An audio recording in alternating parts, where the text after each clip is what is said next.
Who the hell can wait till morning? Talk now at latenightsportsradio.com. 1, 1, 2. Check me out right here, yo. Welcome into the Bob Sullivan Show here on latenightsportsradio.com.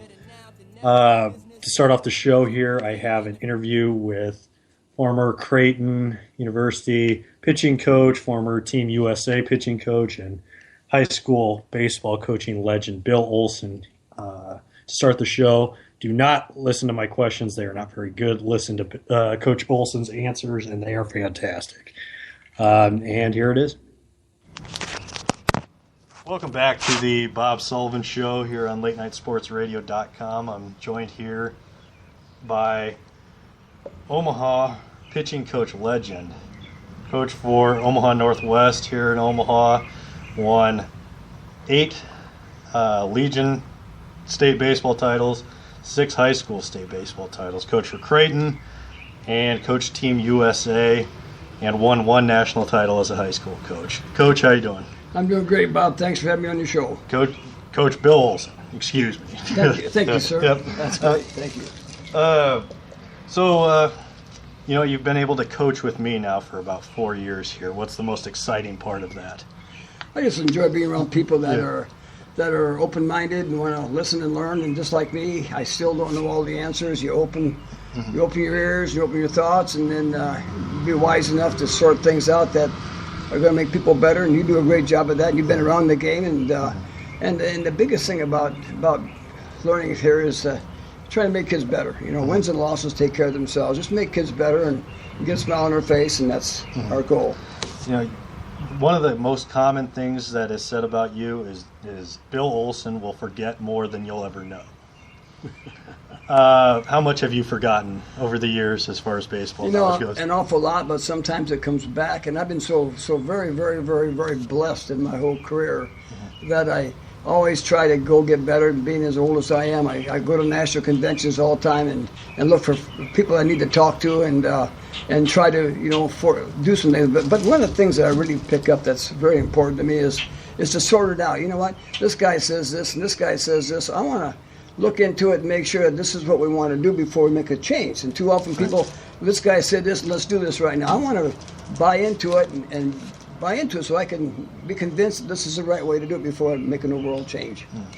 You've been able to coach at the national level with the Team USA, the college level. Where would you say Omaha and the state of Nebraska stands as far as talent in the U.S.? I think it's probably not I think it's very, very good for a few, but the majority, of course, because of our population, cuts it down. But I think our talent level here is very, very good, and it starts with the youth programs and the coaches they get and the parents that care about them and work with them. But it just, you look back at, this Stovey kid's going to go high in the draft, and I talked to a few scouts that I know very, very well, and they compare him with a guy named Kadire, who's on my USA team. And when they made that statement right now, my eyes lit up. But Stovey, Gordon, you can go down here to, we'll have some kids that can get drafted and can get to the next level of play. And it's tremendous for our program, and obviously because other schools have more population, maybe they have a few more guys in the draft. But we've got some talent here in town, and a lot of guys go Division I, Division II, and play ball and continue their education too. With in your coaching years, who was somebody that you've coached against? You're, at the pinnacle of coaches in the state of Nebraska. Who was somebody that was kind of a thorn in your side as far as coaching? Coach in Nebraska? Yeah, that gave you trouble when you coached against them. I mean, trouble as far as wins and losses. Yeah. I think that the tradition of Omaha baseball, when I grew up and when I first started coaching in Omaha, for example, my first job was out in North Platte, Nebraska. And then as I got to Omaha in that vicinity there, obviously Ryan High School at that time was very, very, very strong. Bishop Ryan High School was very, very strong. And there wasn't baseball much west of 90th Street. Yeah. And there might have been one Miller school, and that was a Class B or Class C school. So your baseball, Ryan High School, and then Benson had some great ball players, and that Tech back in the days had some ball players too. And of course that population has really transferred what I call west of 90th, almost to 120th Street is where your baseball population is at now. What have you noticed about when you were a head coach in the state of Nebraska versus now, as far as the mentality of baseball players? I think it's very good. I think the mentality is overall picking up quite a bit because they have a lot of coaches that learn from other people and go on. And then I guess if I have one, maybe I won't call it a negative, but kind of a concern, is that when I really started getting involved in my coaching in the late 70s, back when I was in Omaha, I used to go to the conventions. Iowa had a tremendous baseball clinic every year, and they had the top speakers in the country come into that. You had 700-800 to 1,000 coaches. Yeah. Well, that's kind of diminishing now. So they got the American Baseball Coaches Association, which is all your top college coaches and your top high school coaches. I bet in the last 35, 40 years, I might have missed 3 or 4 of those. I go every year. I went back last year, and my goal was to find out 2 or 3 things on pitching that people were talking about, but I didn't want to adapt into it until I got a hold of Brian O'Connor, Timmy Corbin from Vanderbilt, and Mike Martin at Florida. And I get a hold of those guys and go face to face, and they're not doing it or they are doing it. Then before I buy into it, I got to make sure that I want to buy into it the right way. When you first got into coaching, who was your mentor? Who was the person that made you become the coach that you were? You know what? That's funny. I started out in North Platte, Nebraska, way back then, and then I coached assistant football coach and basketball coach, and we were a contender in football. I had a guy named Crump Redding, the football coach, and I kind of role modeled after him and his authority, discipline, and structure. And then you get a few other coaches there, and you kind of build from that. And you just pick up people that you not, I won't call idolize you. You really respect their opinions and what they're doing and their work habits, so to speak, and it gets contagious. Right. It gets contagious, and those kind of guys back there come back in Nebraska and coaching back in Omaha and places like that. And when I say Benson and those places had good ballparks, and Virgil Yelkin at that time was the coach at UNO, and you go back to Creighton University. When they went to the World Series back there, and Jim Henry, know him like a Bible and respect him all the time, see him at the conventions, and we talk all the time. And you go back to those kind of people. Then my best friends, and you're probably the same way, Bobby. My best friends are in baseball. People that not only in Nebraska. I got tremendous clientele here in Nebraska, but I go to Ohio and to California and to Florida. One of the best coaches in the country is a guy named Rich Hoffman. We talked quite a bit. Well, he coached A-Rod. So we talked about A-Rod and what A-Rod did here. I got a guy out in Ohio that worked with Tom Brady. You get those kind of guys, and you study those kind of guys, and you can work with those kind of people, their demeanor, their structure, and these kind of things. It rubs off. Right. It rubs off. Who was somebody that you coached with at Team USA that you were awestruck by, a player? Player. I've been so very, very blessed. The first year we had tryouts, I had a sub-team, Barry Zito, came out there, and the left-handed pitcher for the Giants. And what I felt was a compliment is Barry would go out there and do bullpens, and he wanted to work on the curveball. I was very fortunate because everything I have, to be honest with you, is not Bill Olson's. It's something that I borrowed and stole, and I go back to the curveball with Barry Zito. There was a guy named Gene Hines, played in the Major League Baseball. He worked with Sandy Koufax on the curveball. And when Greg got to be 12, 13, 14 years old, I had Greg work with him, and I'm just there like a statue trying to learn and pick it up so I could pass it back on. And that kind of stuff there just goes on. And Gene Hines was a tremendous mentor. He's passed away since then, but to pick things up from him, to learn from the best, and then pass it on to kids. What's the biggest difference in teaching these days versus teaching in years past? I think back then the people didn't have the luxuries we do now with select baseball, and they're more hardcore. And I think parents overall are great parents. Don't get me wrong, but I think sometimes these kids get to be a little cowed. Back there, it was this way and this way and this way, and they followed a structure and did it down real well. And there's a right and a wrong there, and I saw that back there.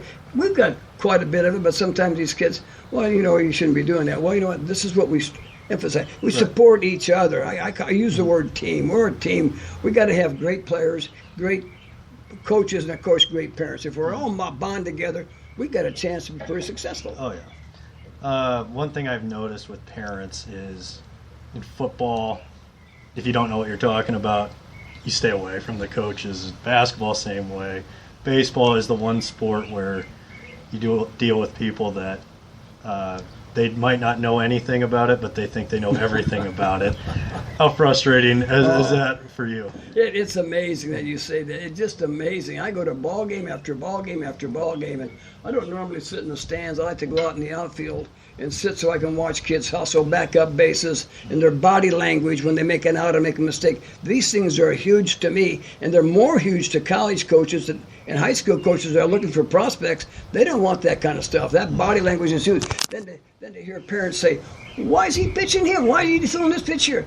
I don't even question coaches because coaches know what they're doing. They got they don't wing things. This is set up. There's usually a reason behind it. So to just jump overboard because you think you know something, there's an answer to it that we need to respond to. Mm-hmm. Coaching at Creighton, what was the biggest learning curve going from coaching high school to coaching college? It was very nice. I had a chance, and when I retired from Northwest High School, Bruce Rasmussen called me to see if I'd be available to help. At that time, Jack Dahm was our head coach, and I love and respect Jack very, very much, and he wanted me to come over and work with the pitchers and catchers, and so did Jack, and then we had Elvis Dominguez with the infielders, and the following we brought in Ed Service. And it was kind of a thing. Jack was a tremendous recruiter. It was very well organized in practices, but he kind of let Ed and I run the practices, which is nothing wrong with Jack. And Jack did a great job, don't get me wrong. We always had meetings every morning to go over a practice plan, and this is how it was structured. So the thing that we talk about the most is that we're trying to accentuate, so after a ball game, we don't want to be negative. So Bruce asked me after a ball game, how do you react? Well, I'm a big John Wooden fan. And if you ever read that book, John Wooden is a sandwich theory, positive, negative, positive.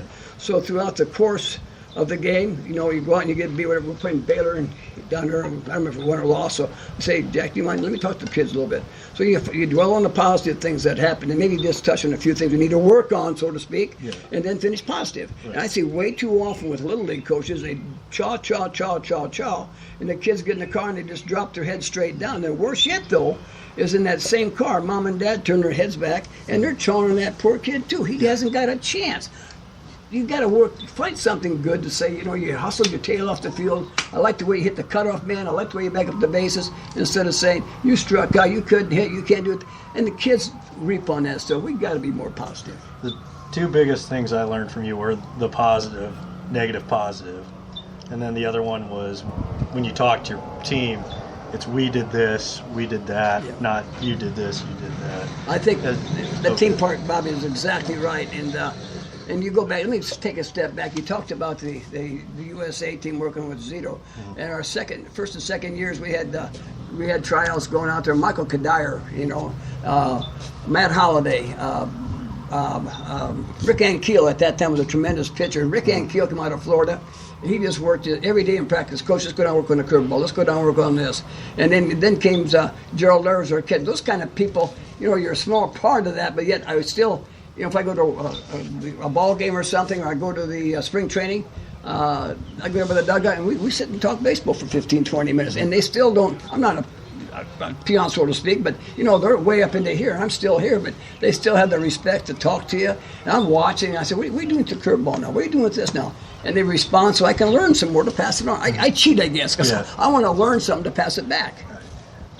You were also father to Greg Olson, who had 217 saves in the major leagues, is in the Baltimore Orioles Hall of Fame.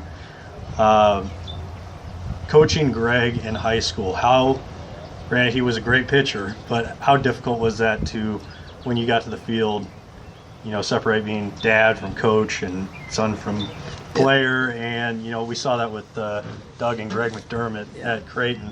How difficult is that truly as a coach? It's difficult to do, but he was a player. Obviously he's a son, but he's a player too. And on the field we were coach, and did it that way here. And I was very fortunate. I guess I keep telling myself this. I wish I knew then what I knew now, because Greg was very, very good. He could have been a step or two better. Right. Some of the things that I've picked up since then to pass it on to him, but. A great story I want to tell you. So he's a sophomore. He had a tremendous sophomore year. So all the Metro coaches are getting together and we're voting for the All-State team. Yeah. So everybody's putting some nominations up. And I didn't nominate Greg. And Lad Nemechek, coaching down at South, he says, "Where's Greg?" And I says, "Well, he's my son." He said, "Baloney. He belongs on this All-State team." And I said, "Well, good." And he says, "No, he belongs on this team." So it was a unanimous decision. Well, what the story preludes is I had another pitcher on that team who was a junior that his mom was very upset. He didn't play that summer because his kid should have been on the All-State team, and I put Greg was because I'm his daddy. You know what? And the kid to this day is just embarrassed because of what happened and what the parents thought was a decision made, and they're completely wrong. Right. Mm-hmm. That 85 team. Oh, man. Tell us a little bit about that 85 team at Northwest. Often when it's talked about greatest teams in the state of Nebraska, that's brought up. Tell us a little bit. We had a tremendous run. We started in '82, and my catcher was Jeff Churchich, and played at South Carolina. His dad, Eli, was a tremendous ball player at North back in the 50s. And in '83, we were very fortunate to be state champions, and we were, quote, national mythical champions by Easton Bat Company, which is a tremendous honor. And that board that selects that to the collegiate baseball papers, our coaches throughout the country. And our stats just were overwhelming to we're national champs. And the next year, we finished second, and Greg's third. The third year, '85, we finished third. That's quite an accomplishment. When you talk about teams out of Florida and California, but it's the recognition that we got, and then start playing outside competition outside of Nebraska, playing in South Dakota and Oklahoma and Texas and Missouri against those kind of guys, and you're winning. That sets some pretty good stability for yourselves, But it was a great ball. And the thing that's so important back then, and too many people want to specialize where their kids just play baseball or just all the good athletes we had back then were multi-sport guys. Yeah. And whatever it be, they played 2-3 sports, whatever it was. We had plenty of time for baseball. We got our work done. They didn't specialize. I think that's important where kids get a chance to be exposed to all kinds of competition for the competition level and for the athletic part of it. Yeah. Looking in, with, when you went to go play out of state, what state did you think was the most underrated as far as talent goes? Where you were expecting, we're going to play, a team from this state. This might be an easier game, and then you're shocked by the actual talent level. Well, you look back at South Dakota. Who knows anything about South Dakota? Exactly. South Dakota is way out in the middle of nowhere. All of a sudden, they got players. Rapid City at that time was the powerhouse. They were, I guess, the Northwest, whatever you want to talk about, and they were the teams that we always had to beat to go to the next level, being the World Series part, and that was our competition here. Iowa's always got good ball players in the Midwest, and of course, everybody respects Texas and Oklahoma and those kind of guys, but also in these small towns, and then go to Minnesota, and the teams that we played up there, we got beat in the finals one year by Edina, and if I had my one pitcher that didn't pitch for us, they went to win the national championship, and we're within 2 runs of beating those guys to go to the World Series and maybe national champions. And right now, I'm looking back at the high school teams here and not putting any pressure on Coach Mooney, but he's got a tremendous ball club coming back that's got 3 or 4 college guys coming back that I would say right now has got a chance to go to the World Series and be a force. Yeah, that they could potentially win it too. And the other thing about American Legion baseball that people don't understand, we in Omaha are one school. It's Creighton Prep, Northwest, Roncalli, Burke. It's one school. Out there is 3 or 4 schools because your enrollment cannot exceed, I think it's 3,500, makes you the top notch. Yeah. Well, our schools are 1,400, and you put 3 schools together, Omaha going to be tougher than heck. Mm-hmm. Yeah. What was a team that you coached that you felt like you missed an opportunity with? Like you were close but missed one piece. I think we're real go back. I go back maybe in 72, 73. We lost to Benson in the finals, and we're just base hit away or this away. And I think you learn from that. I see runner-up's nice, but we're that close to being a state champion. I think that's the last runner-up we had. Then we decided, we're good enough to be state champions when we get that far, and that was our goal. Mm-hmm. That was our goal all the time. What do you think's best for young coaches, young players? Do you think it's early failure or early success? I think to me is the biggest thing is the mental approach. Mm-hmm. I think sometimes that gets we beat ourselves up, and once you get negative thoughts in your head, negative thoughts in your mechanics and stuff, it just rubs off and it's contagious a sec. But, you go out there and I can get this guy out. You know what? This guy can't get me. I'm a heck of a hitter. Hope this ball comes to me instead of please ball don't come to me. When that stuff happens, it actually affects your body. I can see it in all my whole career. I can see it all the time. And I want that guy that's got, quote, that chip on his shoulder. You can't get me out, and a positive attitude, and that goes a long, long, long ways. It wouldn't be a Roncalli baseball practice without a siren going off in the background. Yeah, it's that way. It's just then again, as you play a ball game, you can't let those distractions affect your game. Sometimes there's airplanes flying over. You play down at Westgate, of course. You got trains going by and traffic going by, and you wonder why kids don't pay attention. Well, you got to block that out. And then Blair is the volunteer fire department siren going off in the outfield. Let me tell you something I think is very, very important. I really want to give credit to this. Throughout my whole career, I was very fortunate to be around really qualified people. And as I go back on my pitching mechanics, there's a guy named Rick Peterson, one of the top pitching guys in the country. I worked with him and other guys like that. And then the curveball, I say, the Gene Hines guy. Well, the changeup, we're at a golf tournament. Professional baseball players got a golf tournament. So it's Greg and I playing against Roger Hoffman and his brother Glenn. So I sit there about the second hole. I said to Hoffman, I says, show me your changeup. So he grabs a golf ball and throws me that changeup. So about after 10 holes, kind of wearing him out, I had to pretty well got the changeup. So I went back and I taught that thing. And it's not mine. I got it from Hoffman, who had the best changeup in baseball. Yeah. Then I watched TV, and here's Steve Sabathia, here's Cole Hamels. So I stole from him. So I'm going to. So when Greg's in the professional baseball, I always go out to bullpens. I heard Greg Maddox doing a bullpen when he was at the Braves. I go out there and sit right in the dugout and watch Maddox do a bullpen. He spends 40 minutes working on that outside corner instead of throwing next pitches. So I learned things all the time. And my cutter that I picked up, a guy named Mariano Rivera. Yeah. He's a teammate of Buddy Carlisle, and Buddy Carlisle's a kid I worked with in high school. Well, Buddy's father passed away. We come back, and Buddy's changed his curveball to his cutter. And I said, "How do you like that?" He said, "I like it." I said, "Where'd you get it?" He said, "I got it from Mariano Rivera." I said, "Show me, show me." So I stole it from him, so I can pass it on to kids. And you do the same thing. It's. I wish I could. I don't want to say it's mine. It's things you pick up to make kids better. What's the one pitch that you've seen kids start to throw today that makes you cringe a little bit? It's called the slider because the arm and the wrist turn and the elbow turns, and that slider, there's no doubt in my mind, is going to create damage. That's a no-no for me. We got the cutter, which is a different throw, and I get very concerned. I read too many articles on the curveball, teaching kids the curveball. Well, believe me, in my whole career, I can't tell you how many years it was, I think there's an age to learn it. And if it's thrown properly, yes, there's no arm damage. Right. But it's when it's not thrown. But I had 4 or 5 what I call fundamental things on that curveball that has to happen. Otherwise, boom. And Mike tell kids, anytime you feel any arm pain, please stop. It's a message that you're not doing things correct. Stop your body right now. What is the biggest nuance of baseball that you like, that you've seen? The Rangers, when they went to the World Series the first time, and I think it was 2010 maybe, and they started doing IVs in the arm with water. What's the biggest nuance thing that you like? What's the biggest nuance thing that you don't like? There's so many of those things, and it's hard to dwell on one of those, Bobby. It's hard to dwell on one of those.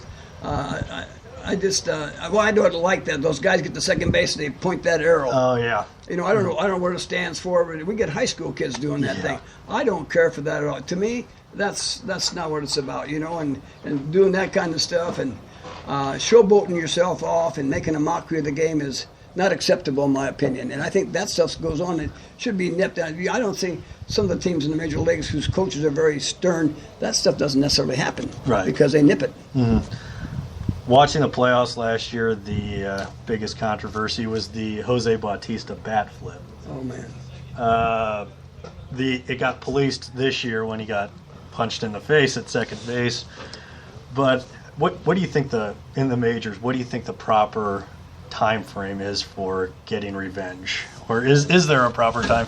Do you just let that go once the new season starts? Yeah, I think it should be let go, but, and I don't know what the problem, I think the management of the program needs to identify that, because like last night, Ventura hitting that guy and that all that stuff going off, and of course, getting Greg's comment on what he thought about it too.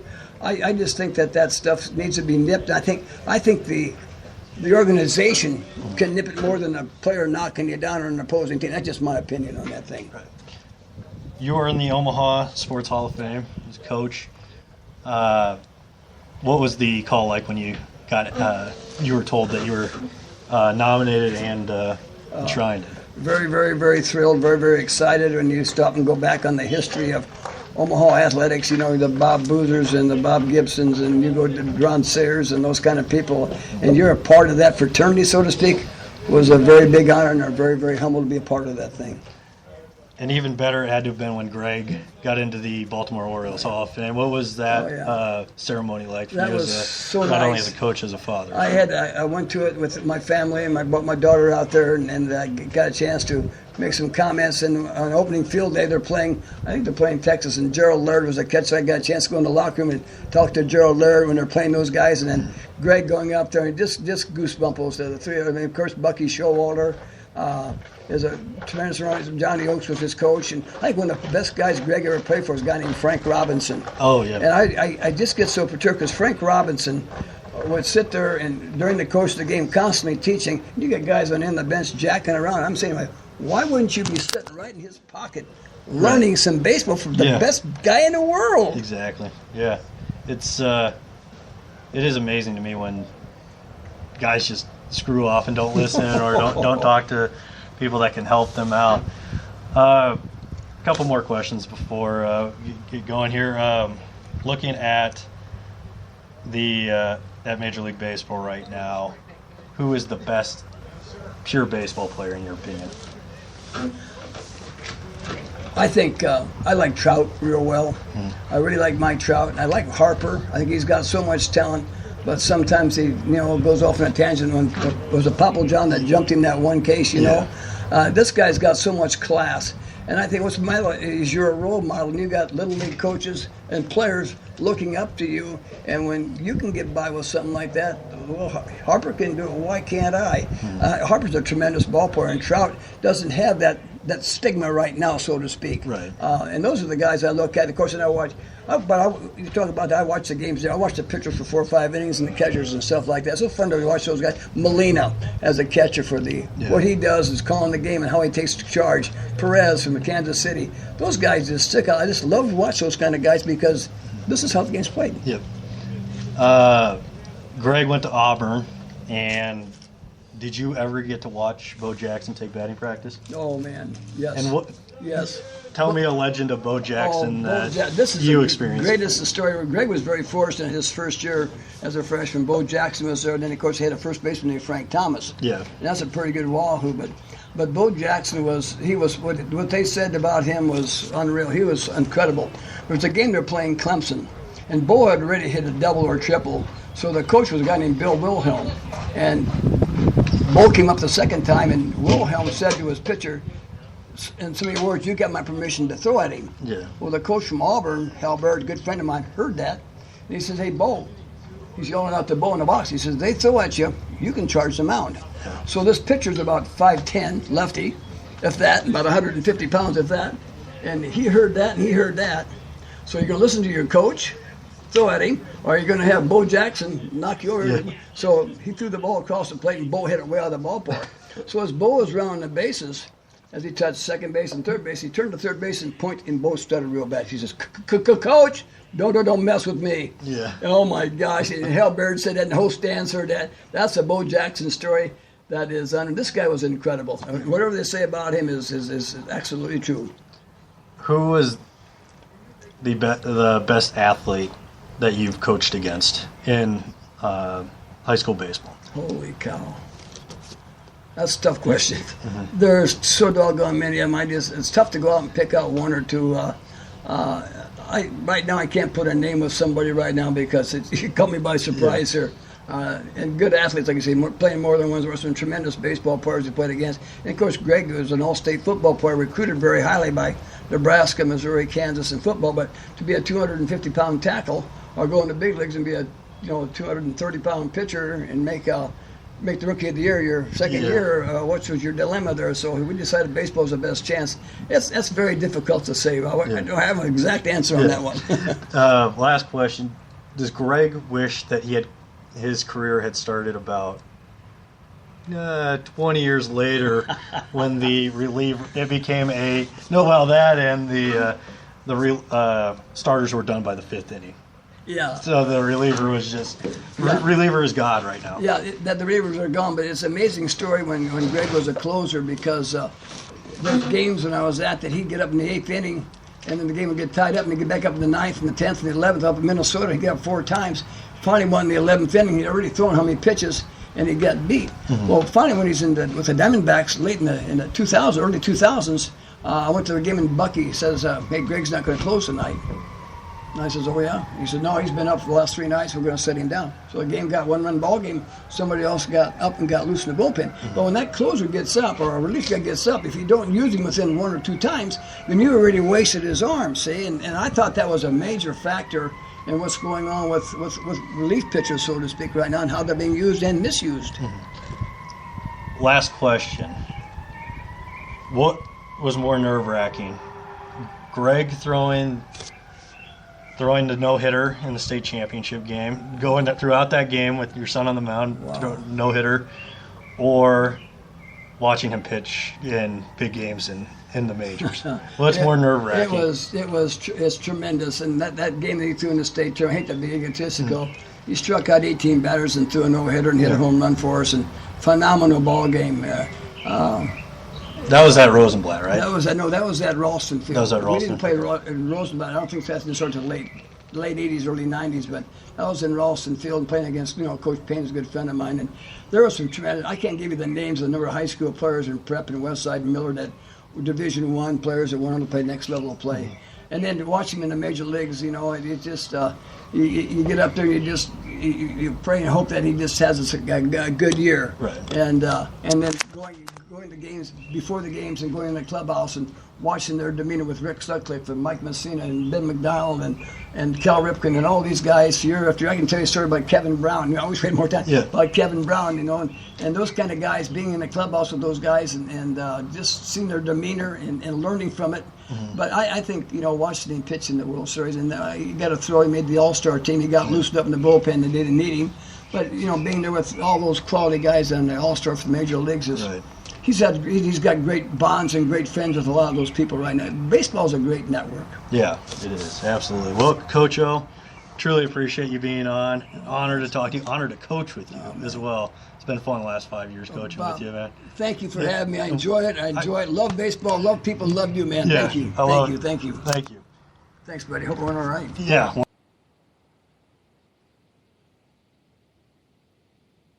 We'll be right back here on the Bob Sullivan Show on LateNightSportsRadio.com.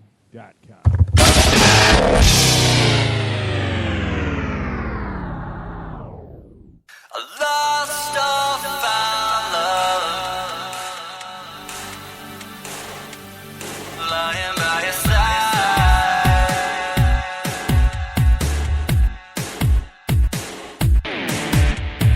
Take another second to keep breathing in the moment before it's gone. You never know when love is lost until you find just what it costs to be wrong. I wonder if you think of me passing by, you think you see me coming. I wonder if you pull me in, kiss me just one time again.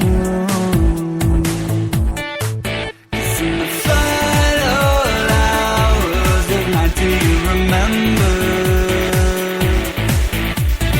Lost or found, love lying by your side.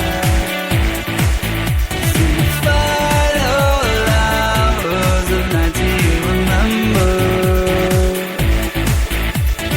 Lost or found, love lying by your side. Days will keep on coming and the nights will keep on going till they're tired.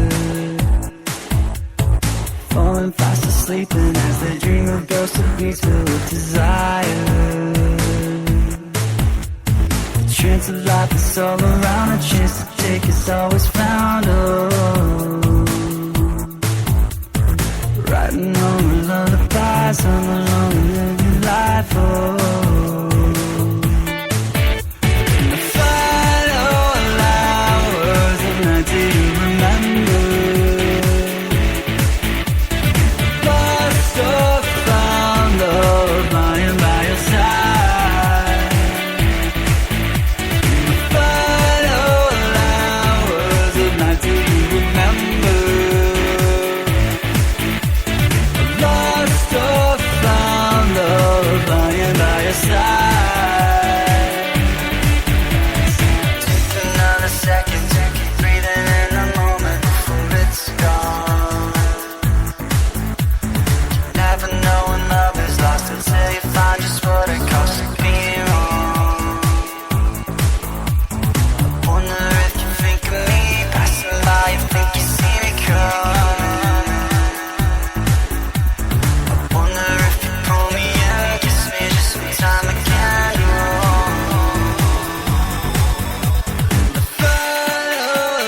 Lost or found, love lying by your side. In the final hours of night, do you remember? Lost or found, love lying by your side. In the final hours of night, do you remember?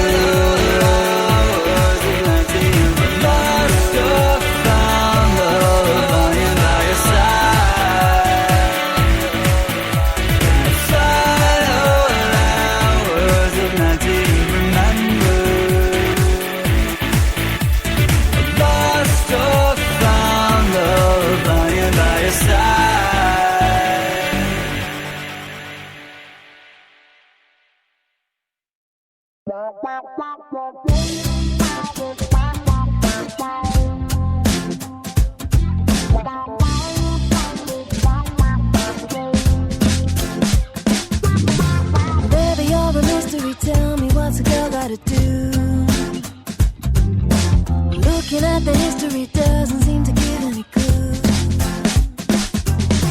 Just when I think I understand it all, you seem to unravel some more. Ooh, la, la, la, ooh, I never know nobody like you. Ooh, la, la, la, ooh, now I know you're an enigma. Ooh, la, la, ooh, la, la, la, oh. Yeah, you keep me guessing, I'm confessing now, well, baby, it's true. I never know nobody like you. Baby, you're an enigma. Baby, you're a riddle, I'm caught up in the middle of you. I'm trying to think bigger, but I can't seem to figure it through. I wanna make it better, but now I'm scared of looking a fool. Oh, baby, no, I've never been very good at playing it cool. Just when I think I understand it all, I find I know nothing at all. I never know nobody like you. Ooh, na, na, na, ooh, now I know you're an enigma. Ooh, na, na, na, oh.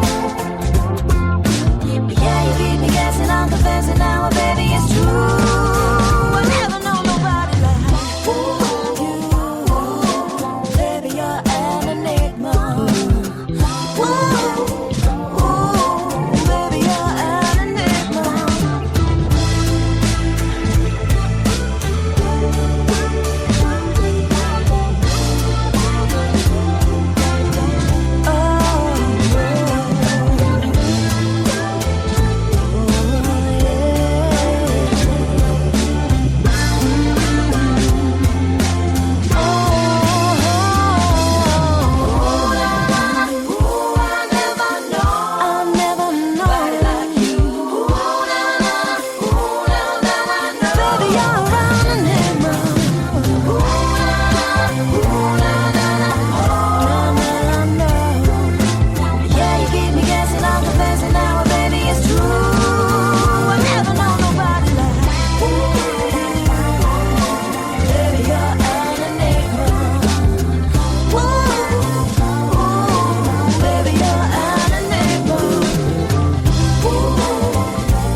Who the hell can wait till morning? Talk now at latenightsportsradio.com.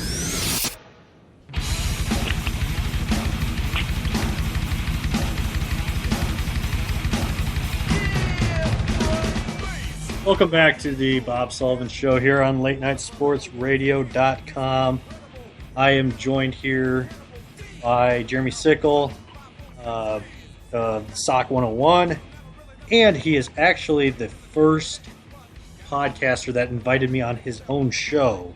back in the day, and creator of sports blog Retweet. Jeremy, how you doing tonight? Doing pretty good, Bob. How are you doing? I'm doing great. That I remember getting a little out of control on your show. That was a long time ago, wasn't it? That was a long time ago. I think that was like 3 or 4 years ago.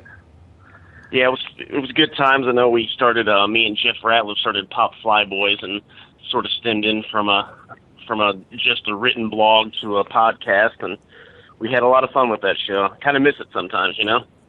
Yeah, it's the thing with podcasting is it's very therapeutic at times, where you can just get you can just kind of go off on a tangent.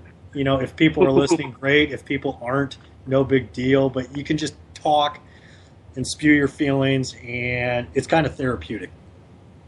Definitely, you were familiar with our show, and Mitch Klemp. Yes. He was part of that. So we went off on many tangents. So I understand what you're saying. Mm-hmm. As a fan of Kansas City Royals, are you disappointed that the Pittsburgh Penguins, looking at the way they're probably going to win the Cup tonight, are you disappointed that their financial troubles did not turn into them actually moving to Kansas City, which was originally possible to happen about 7 years ago or so? Not necessarily. I know Kansas City, I think, with the Sprint Center could support an NBA or an NHL team, and that was one of the possibilities. But no specific bitterness towards them. But I do think that the city itself and the Sprint Center could potentially still support another professional sports franchise, regardless who that is. I think the city would just have open arms regardless, whether that's 2 years, 5 years, 10 years down the road. Well, with looking into Major League Baseball right now, you're a diehard Kansas City Royals fan.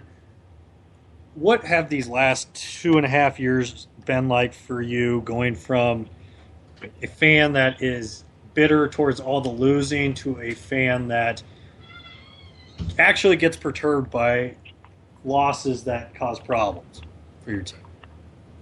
That transformation, the entire city actually is sort of strange. We were used to losing so much for so long, and then winning happened, and you sort of don't know how to prepare yourself for it.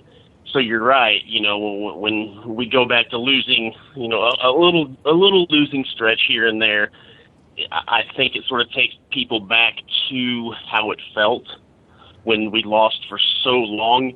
But I think that there's a lot more hope, just in terms of what's happened over the past 2.5 years, that keeps things balanced quite a bit here now.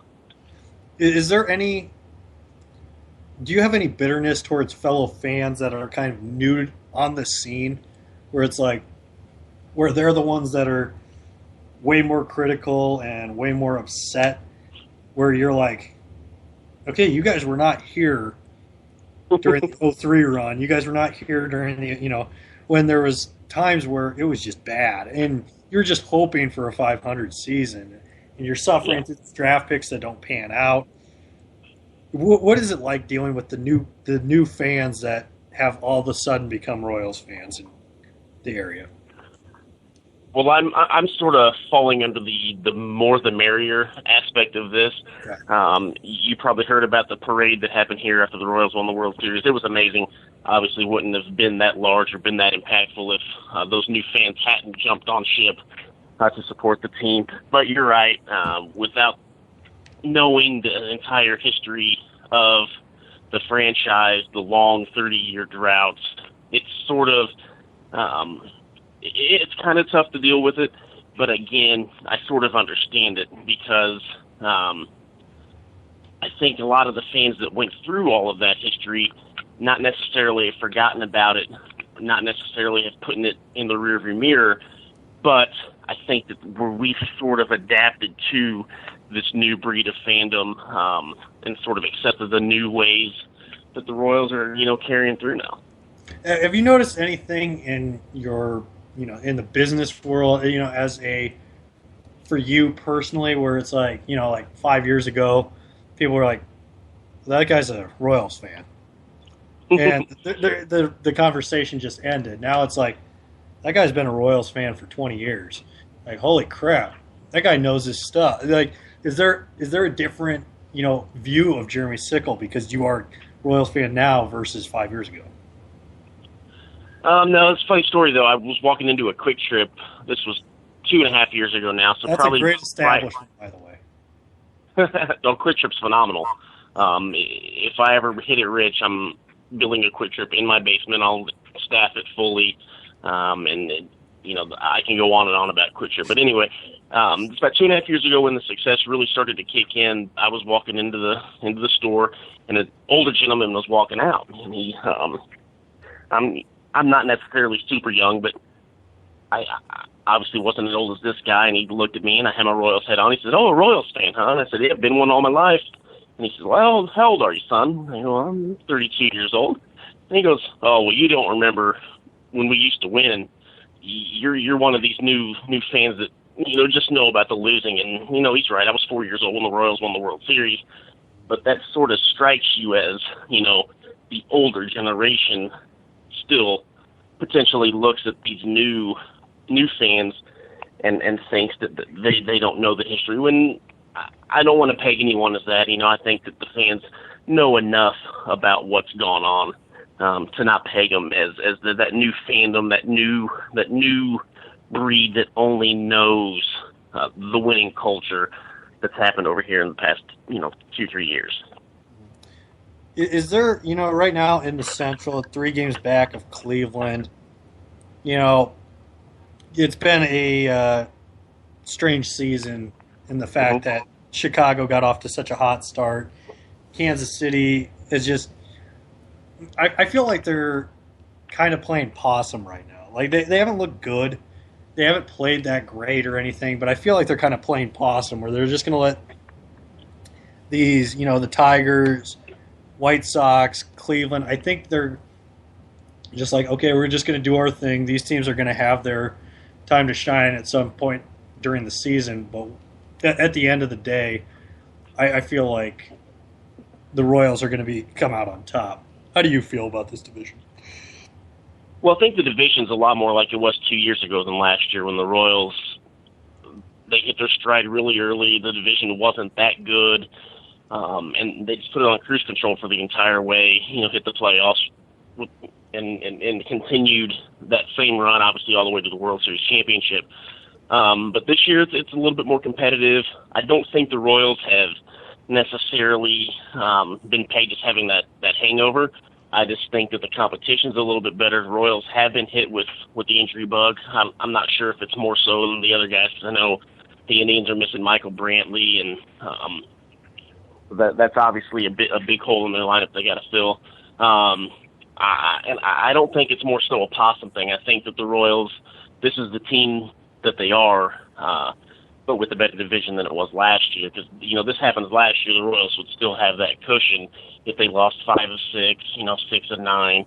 But that happens this year, and you got the Indians sitting in first place, Detroit and Kansas City back by 3, and the White Sox still right there. So I think by midsummer, it may start to play itself out a little bit more clear. But right now, it's just a tough go. Do you feel like the White Sox are really missing Drake LaRoche right now? And what team in the Central Division can pick up Drake LaRoche for this stretch run? Was that not the strangest story that was so ever? Weird. It was almost it was very disturbing. The fact that these grown men, I know that they love their kids and everything. Everybody loves their kids. But it is just so strange to me that it was almost like he died. Putting up a jersey in people's lockers. Oh, this kid was a real hero in our dugout. It's like, okay, I'm sorry. I know you guys are grown men. If a 15-year-old or a 12, 14, whatever-year-old kid is the leader in your dugout, that's pathetic. And I know it's not true, but to even say that is really pathetic. This kid really had that much of an effect on your guys' team. Give me a break. Yeah, I think there was a lot more going on there we know, obviously. And it's just hard to peg. Like, it was just a strange story from the get-go. It led to a guy making millions of dollars to just flat out, up and retire real quick. So it's just a real hard story to peg unless you really know what's going on. But, man, it was strange. It was just from the get-go. And then they started out hot like they didn't even miss the kid. So it's just all – the White Sox are a mess. Preseason, then they start out hot, and then they go on this cold streak. So, again, I just think the AL Central is just going to be one of those divisions this year that anything could happen, and we've already seen it. It was almost not quite as strange, but along the lines of a Lorena Bobbitt type of situation, or or with what's her name, Tanya Harding. One of those situations where it's just like, really, this is an actual story. And I hate to quote, a Weird Al song on it, but those are two situations, that are just like, this really happened in real life. We're calling a kid a true leader in the clubhouse of a baseball team. Of all, I guess he might be on the same like brain or brain level as these athletes, because I feel like baseball players are the dumbest of the athletes that you could get. As far as common sense go. Was that fair? Yeah, maybe. I mean, I think with that long of a season, by the time things are over, they've sort of just lost a lot of their scruples. And I can see where you're going with that. It's not completely out of left field. Yeah. All right. So AL Central wise, what is the biggest concern you have as a Royals fan? Is it the Cleveland Indians? Is there a team where is Detroit a threat, or who's the biggest threat in this division right now to actually make a run once they get to the playoffs? I really do think it's Cleveland. Like I mentioned earlier, they're missing Michael Brantley. He's a big bat. But their starting pitching, when it's on, they can go through stretches where they can completely dominate offenses, especially like an offense like the Royals, which, thrives on momentum, doesn't have too many big bats to carry the entire offense if multiple guys are struggling. So I really do think it's Cleveland. They got the 3-game cushion right now. They do come into Kaufman for 3 games here starting tomorrow, so that may even things out, or they may find more separation if they can take the series against the Royals. But I really do think it's Cleveland at this point. I don't see Detroit running away with anything. I consider them sort of like the Royals at this point, just not really consistent, but good enough to beat all the lulls. I think the White Sox are going to fall back, and the Twins are obviously a mess. Mm-hmm. Yeah, the Twins, I feel like, everybody talks about how horrible the Twins are. Has anybody not watched the Braves this year? Because that's just as big of a dumpster fire. I don't understand how it's, the Braves really have gotten off the hook. You look at everybody talks about how horrible the Twins are, and then everybody talks about that Red Sox collapse, in like, what was it, 2011 or something, or 2012 or whatever it was, where the Tampa Bay Rays ended up making the playoffs on the last day after Red Sox collapsed during the last couple weeks of the season. The Braves had just as bad of a collapse. Do the Braves just get off the hook on everything other than only winning one World Series in 14 years? They can't possibly still be living off all that 90s success. That credit sort of runs itself out eventually. So I think you're right. I think they don't get mentioned in the same vein as the Twins. Maybe that's just because the AL East hasn't been great recently. So they're not as far down the totem pole or the rankings there, as opposed to maybe the Royals having made back-to-back World Series, and the Twins just kind of being the afterthought in the AL Central. Maybe that's the case. I don't know. But I think you're right. I think the Braves do kind of get off the hook a little bit. All right. Well, before we get out of here, let's talk a little bit about socks. You are you sell socks for 101 the Sock 101. Mm-hmm. Tell us a little bit about Sock 101. Well, I was in banking for 10 years. Met a guy randomly out at a bar one night. It was his company. Just got to chatting. I don't like the sound of this to start, Jerry. Well, it ends happily. Okay. But anyway, we were out, randomly met a guy at the bar one night. He telling me about his business, and this was actually through another meeting, a business meeting with another fella. He knew the guy. He said, "Hey, sit with us. We're just chatting."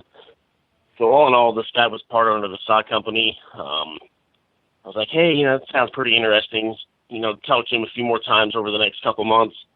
And so be it. I started working with them. I was their very first employee back in March of 2014. Started in sales, obviously. Physicians sort of morphed into everything because a growing company needs their people to do as much as possible, but mostly it's sales. And the first couple months, it's funny, people would ask me, what, socks? That was their answer. Like, what do you do now? Oh, I sell socks. And there was just confusion, like, why would you go from banking to socks? And honestly, first couple months, I was asking myself the same question. But all in all, it's turned into a pretty good move. As far as socks go, would you say there's a possibility that Bob Sullivan Show socks could be made? There's definitely a possibility. We do in-house sublimation. Like, I could take a pic. You could send me a picture of your logo, your face. Mm-hmm. I can put them on socks. Nice. So, what is the sock trend? Socks have become, the big thing in the last few years, where it's like, Mm-hmm. Everybody, from high school to college to business people are wearing crazy color socks, crazy designs on their socks. Where did this all start? Well, it's funny because, like, guys typically out in the workplace or out, anywhere, school, just out and about, out getting drinks.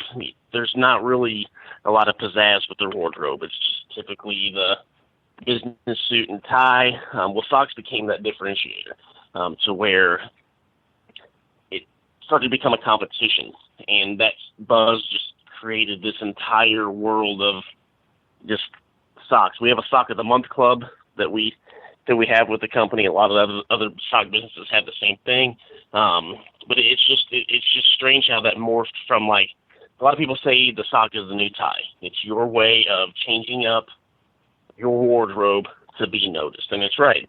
Guys are starting to wear shorter pant legs just so their socks get noticed. And that's, like you mentioned, workplace, out and about, school, wherever the case may be.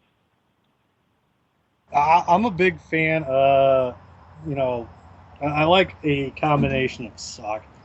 Do you, what is your, another big thing is girls do the mismatching socks. Do you do the, like what they tried to do with Doritos, where it was like buffalo wing with ranch Doritos, two different kinds. Do you sell, one and one for a mismatching pair that goes together and looks cool together?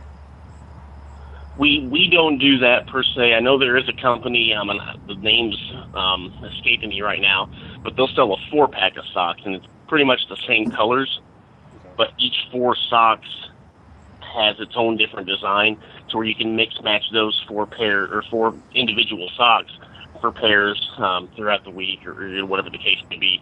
So there are companies that do that whole mismatch thing, and kids love it. Like, if you go to a private school where kids have to just wear the same color khaki and the same color polo, well, there aren't rules in place for their socks.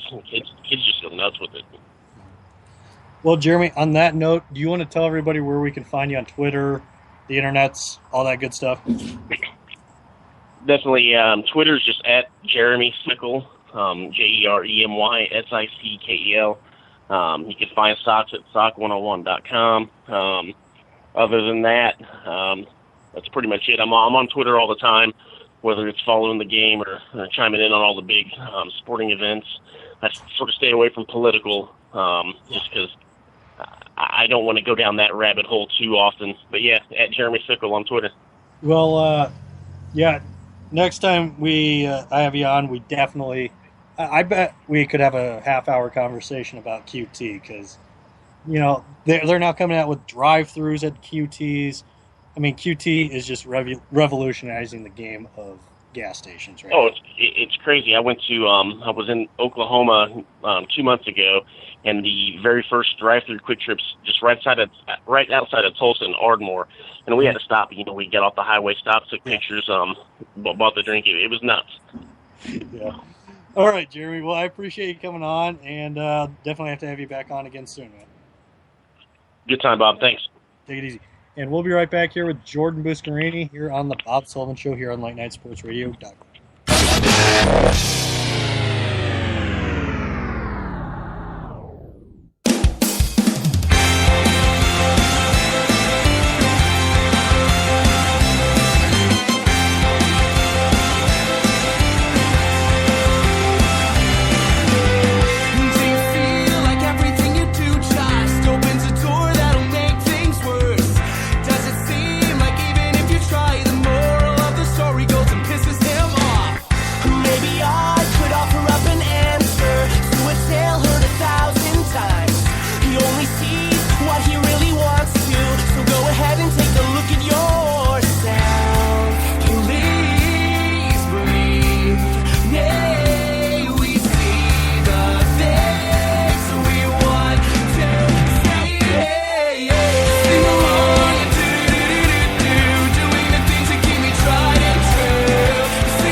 Who the hell can wait till morning? Talk now at LateNightSportsRadio.com.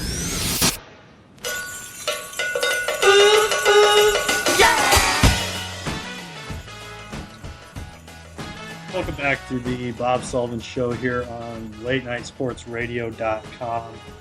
Joined here in hour number 2 by Jordan Buscarini of Drive Time Sports on KOAL AM 750 and 103.9 FM in Utah.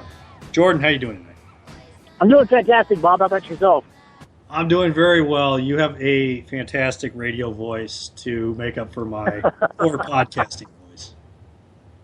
Well, I appreciate that. I guess that's a good thing. Yeah.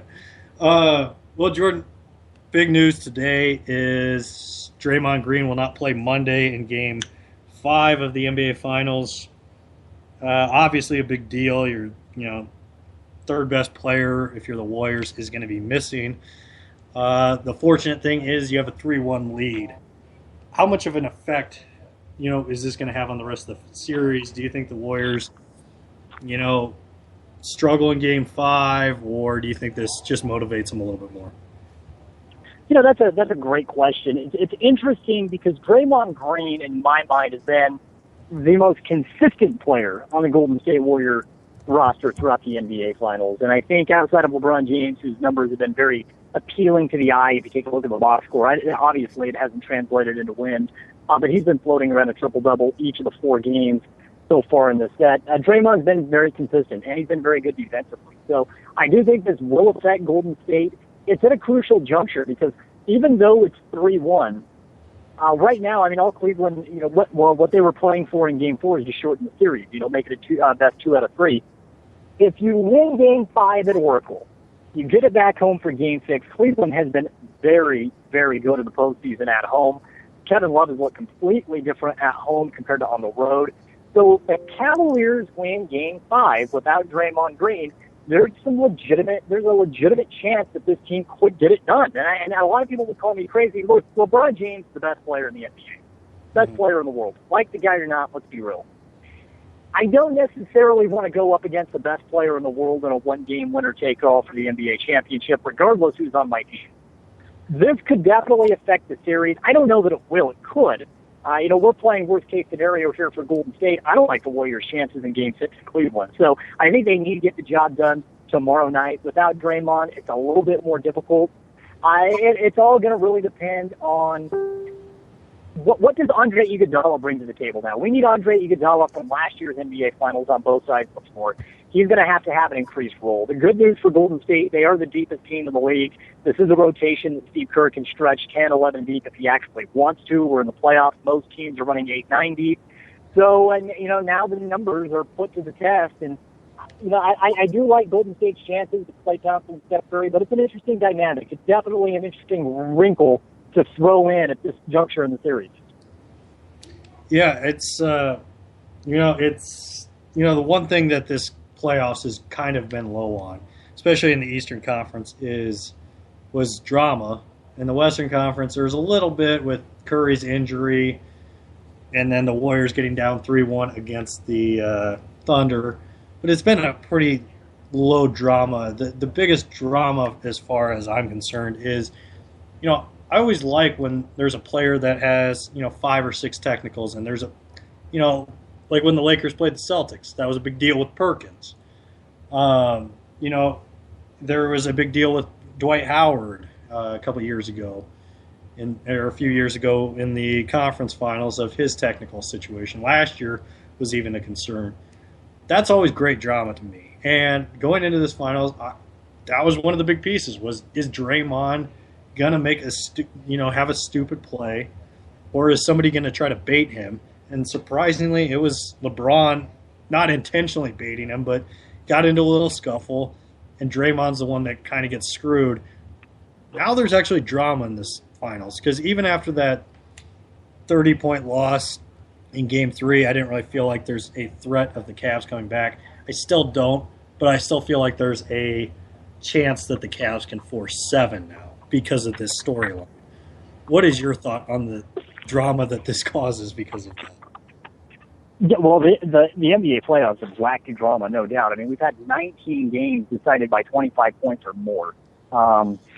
Statistically speaking, that's the most lopsided NBA playoffs that we have ever seen. So, and interestingly enough, you and I talked about this last time I was on your show. The one series that has really, the name of the series is just dragged through the mud with Toronto and Miami, yet that seemed to be the most competitive series. May not have had the best basketball, but it's been the most competitive series. So, yeah, I'm with you. They did need a little bit of drama.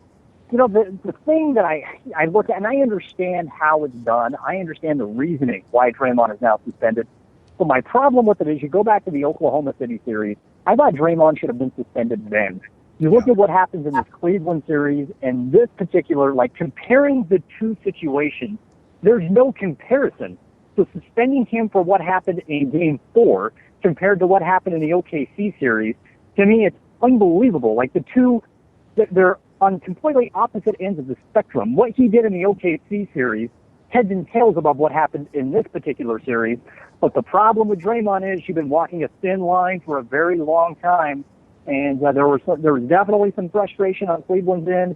There was a lot of frustration on LeBron's end. Not only did you have this incident with Draymond, but then you had the intentional foul on Steph Curry at the end of the game. So when you said baiting, yeah, I do believe that Cleveland almost baited Draymond Green. The one guy that's going to go back, the one guy on Cleveland that Draymond will go right back with, it's LeBron James, because Draymond is that guy that likes to make a statement, and he will not back down from anybody. So I do feel as if he was baited, and all in all, it's a really unfortunate situation for Golden State. I hope that right there, because really, when you go back and you look at it, Bob, you watch the tape, it's so minuscule for a situation that did not get out of hand. Like, players from the 80s are laughing at that. They're rolling at that. Because, I mean, you look at what happened. Is it really worthy of a suspension for a Game 5 of the NBA Finals? I say no, so I hope something that's so small, I'm hoping it doesn't have a direct impact on the remainder of the series. I think that would be really, really bad for the game. Yeah, I've been tweeting it a lot. It hasn't gotten a lot of traction because nobody really cares what I say. But as far as what I've been saying is, Stern, there could be something to Stern pushing 7 games, to pushing, drama and series. Whether, I wouldn't say he's fixing series or anything like that, but, there was a little bit of David Stern in that Game 3 to make Game 4, make people want to watch Game 4, because if the Warriors go and win Game 3, it's a 3-0 series, nobody wants to watch Game 4. So, yeah, Cleveland, I'm not saying it's fixed, but Cleveland goes out, wins by 30, there's a reason for people to watch Game 4. If Cleveland wins by 5 and Steph and Clay don't really do much, you're like, well, nobody's going to watch Game 4 anyway. My thing is, Stern, I think, had a formula that maximized the drama in the NBA playoffs, whether it be, the Lakers and Kings having a little, questionable Game 6 or whatever it may be, or the Trailblazers, Lakers having a questionable game, or the Knicks and Heat suspension-wise. There was always drama during the Stern era in pretty much every playoff. There was the utmost, drama. I feel like in the Silver era, I feel like he's made the right calls on things as far as, whether it be Donald Sterling, publicly, PR-wise, he's made all the right calls. But in the playoffs and drama-wise, I feel like there's something missing here. And I feel like David Stern needs to be commissioner of the playoffs in the NBA. Your thoughts? It's interesting. I was a big David Stern fan until around the last 2 to 3 years of his era. Mm-hmm. And I was definitely ready for a change. Now, there's been a lot of talk about some of the things that Adam Silver would like to change within the league. Things are set up from a competitive balance standpoint. I mean, just look at the current collective bargaining agreement that we have right now, which I believe will change drastically here in the next 2 years, next year and a half or however long it is before we're able to sit down and start negotiating this again. But really, I mean, if you look at the way things are designed in the NBA, it is for entertainment purposes and it is for added drama. And look, the NBA definitely got it in the NBA Finals.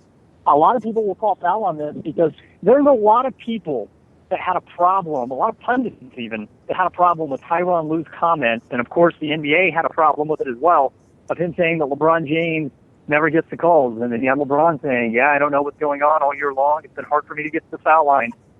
The NBA has done a great job, I think, over the last 2 days of creating some storylines in a rather lackluster NBA final. If Cleveland somehow pulled out Game 4, I don't know that we needed the extra drama, but as it stands, it's 3-1, and typically when a team loses Game 4 at home and you go on the road for Game 5, that has all the ingredients for a blowout. So the NBA has done a great job of creating some storylines and at least keeping interest in the NBA Finals going into Game 5, because I'll tell you what, I don't know if you're a hockey guy or not, Bob, but the Stanley Cup playoffs, which will come to a close tonight, have been very entertaining. The Stanley Cup has been very entertaining, and the fact is, look, I cover the NBA for a living.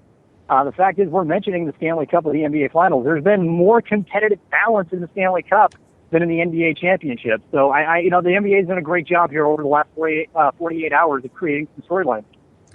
2 more questions for you before I let you go. what is your take on what is your hot take as far as the,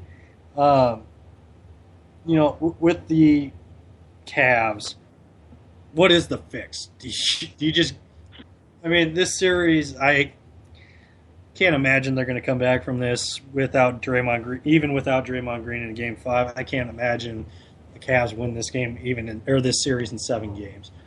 That being said, what is the fix in the offseason? Do you get rid of Kevin Love? That seems to be the easy answer. And he also seems like to be the easy scapegoat. I don't feel like Kyrie Irving gets enough. He played a good Game 4, or a good Game 3, but he was not good in Game 4. He's not really been that great in this series. What is the fix in Cleveland? Well, you bring up Kyrie Irving, and I'm glad you did, because the biggest defensive liability out of that starting 5, it's not Kevin Love, it's Kyrie Irving. The problem with Kevin Love is his stock is at an all-time low. And so I wonder what the trade market looks like for Kevin Love. Now, we can play the hindsight game. We can go back and play the what-if game. If you don't trade Andrew Wiggins for Kevin Love, what does this team look like? That doesn't help the situation right now. The fact is that Kevin Love, his stock is at an all-time low. I think you have to figure out a way to play with him and LeBron. I feel that Kevin Love is a very good player in this league, and I feel that Kevin Love has taken a lot of unfair criticism. And I do believe that it's a fair comparison to look at Kevin Love where he's at right now and to look at where Chris Bosh was at after year 1 in Miami. That guy took a lot of criticism. Bosh took a lot of criticism. He had to really change up his entire game. Remember, Chris Bosh changed positions. Chris Bosh became a perimeter shooter, a very good one, and he got the job done defensively. So I think there's an adjustment on both ends as far as Cleveland and Kevin Love goes. It's a very interesting situation. The team that continues to pop up as far as, possible trade destination and trade partner with Cleveland for Kevin Love is going to be Boston, because they have just a group of assets. They're still reaping all the benefits from that lopsided Kevin Garnett, Paul Pierce, Jason Terry trade with Brooklyn. So they have the assets to make a move. Is there a quick fix? In the NBA, the way things are built today and the willingness of players to take a backseat to play with one another, yeah, you can go from a team in the lottery one year to contending for an NBA championship the next. Can you find a trade partner with Kevin Love? I would think so. I just feel like his stock is at an all-time low. Now, don't rule out the idea of them making a move for Kyrie Irving, because, look, at the end of the day, LeBron James runs that team. Yes, I'm sorry, Mr. Griffin. I understand you're the general manager, but LeBron James runs that team. So if LeBron James goes to Dan Gilbert and he says, I'm going to opt out, I will resign if we do A, B, C, and D, I'll tell you right now, Dan Gilbert is going to do A, B, C, and D, and maybe even E. He's going to do everything possible to keep LeBron James happy. I wouldn't rule out, if the Cavaliers lose Game 5, I would not rule out the possibility of this team going with a completely new look next year, because they have the assets too. Typically to make a blockbuster trade, you have to have something to give. Cleveland definitely has the names, and they have 2 individuals that a lot of teams would be more than happy to take off their hands. It seems like it'd be Kevin Love, but again, his stock at an all-time low, mixed with the fact that this guy right now is making, he signed a $120 million deal in the offseason. It seems to me like that's a little far-fetched at this moment. So Cleveland has a lot of different directions they can go. I think Boston, I think Denver's another team. I've talked about this on a couple of other shows. I think that's another team that maybe you could work out a deal in some regard, maybe if you want to move Kevin Love. Cleveland has options. The fact is, as long as LeBron James is playing at this level, this team's going to be a championship contender because they play in the Eastern Conference. And as we've just watched over the last month and a half, there's really nobody in the East to test them at the moment. Well, last question. Is this the offseason when the Brotherhood of the Traveling Pants with LeBron, Chris Paul for Kyrie Irving, Kevin Love for Carmelo, and Dwayne Wade signing? Is that when the Brotherhood of the Traveling Pants gets together? I'd like to say no, but you know what? My first year as a professional in this industry, my very first year of employment was the year that the Big Three combined in Miami. And during the NBA Finals, we have the Lakers and the Celtics, and it was one of the most epic 7-game series of recent memory as far as NBA championships that goes. And people were already, I remember Kobe was at the podium, and he was asked after that game, what about the possibility of going up against LeBron, Bosh, and Wade? And Kobe said, I don't even want to think about that right now. And I remember laughing at that idea. And the next day, I was on a show and I was asked, is this possible? And I said, really, logically speaking, it just doesn't seem feasible. It doesn't seem likely. And then you had Chris Bosh sign to Miami. And then we had the decision with LeBron. And I'm thinking, is this guy really going to bolt? We had the news break earlier in the day that there was a party set up in South Beach. Lo and behold, he did it. They found a way. When you have a savvy GM like a Pat Riley, or you have players, because today it is more of a fraternity in the NBA, it's possible. I would hate to see that happen because, in order for that to happen, you would have to have other GMs be willing to to let another team create a super team. You would have to have Doc Rivers willing to give up on Chris Paul, knowing what Dan Gilbert or knowing what Pat Riley is trying to accomplish. It seems very far-fetched. If it was free agency, it would be a different story. But you're a Knick guy. You know damn well that Carmelo Anthony would be all for that. He's going to waive his no-trade clause in a heartbeat to go to a place and play with LeBron James or Chris Paul. He wants out of New York in the worst way, and the Knicks should look to move him any way possible. They should look to move on from the Carmelo era. Chris Paul, his window was closing. So there's a lot of things that go into it. I feel like I bounced around your question. I'm going to say no because it just doesn't seem logical. But I said this back in 2010, and look what happened. Right. Well, and looking at, I think there's a very real possibility of, us asking the question, if LeBron never goes to Miami, does he have a ring at this point? And there's a very, very real possibility he doesn't. And absolutely. Absolutely. There's a very real possibility. He got lucky in that series. Well, not lucky, but they got out of that Boston series where they probably shouldn't have. They got out of the, that bolt, and it carried over into the next year because they would have been reunited the following year if they hadn't gotten out of that Boston series, or even that Pacers series the following year. But you look at them with LeBron, he probably doesn't have a ring, and he's considered the best player without a ring to this point in NBA history.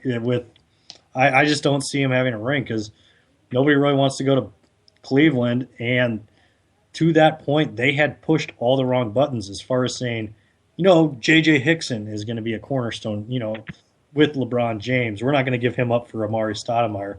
They had made efforts with, whether it be Damon Jones or Shaq. They had tried things, Larry Hughes, that didn't work, but they had made severely bad calls. All the calls that they made, all the buttons they pushed to help LeBron didn't really work out.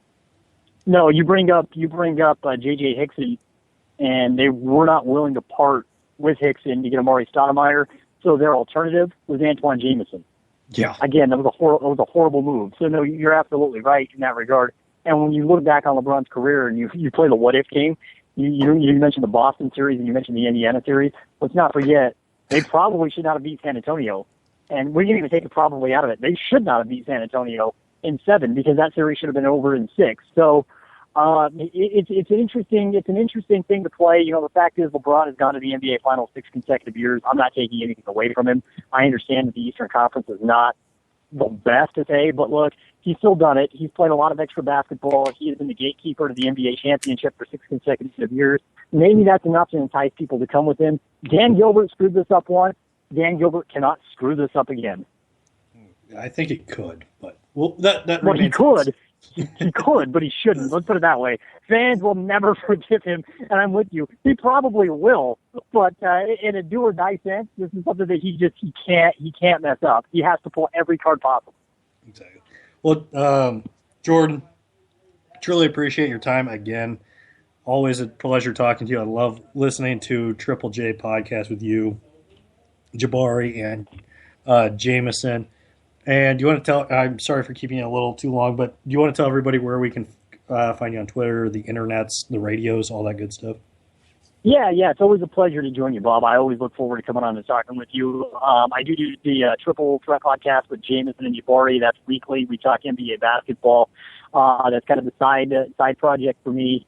You can hear me on Castle Country Radio, Eastern Utah Broadcasting, out of Price, Utah, KOAL 103.9 FM, 750 AM. We're a Utah Jazz, Utah Youth, NASCAR affiliate. I handle the play-by-play for the local schools, and of course I cover the Utah Jazz in depth. I host Drive Time Sports. That's 7 days a week. We get rolling at 4 p.m. Monday through Friday. You can stream that at CapitolCountryRadio.com. We cover everything, local, national, regional, everything. And then, of course, on Twitter as well, Jordan_DTS. The DTS stands for Drive Time Sports. All right, Jordan. Well, I truly appreciate your time here tonight. And on that note, we will be back next Sunday with a Bob's. Actually, I probably won't be back next Sunday. I'll probably have basketball next weekend. But look forward to seeing you again on the phones here on LateNightSportsRadio.com. Thank you again to Bill Olson, Jordan Buscarini, and Jeremy Sickle for coming on tonight.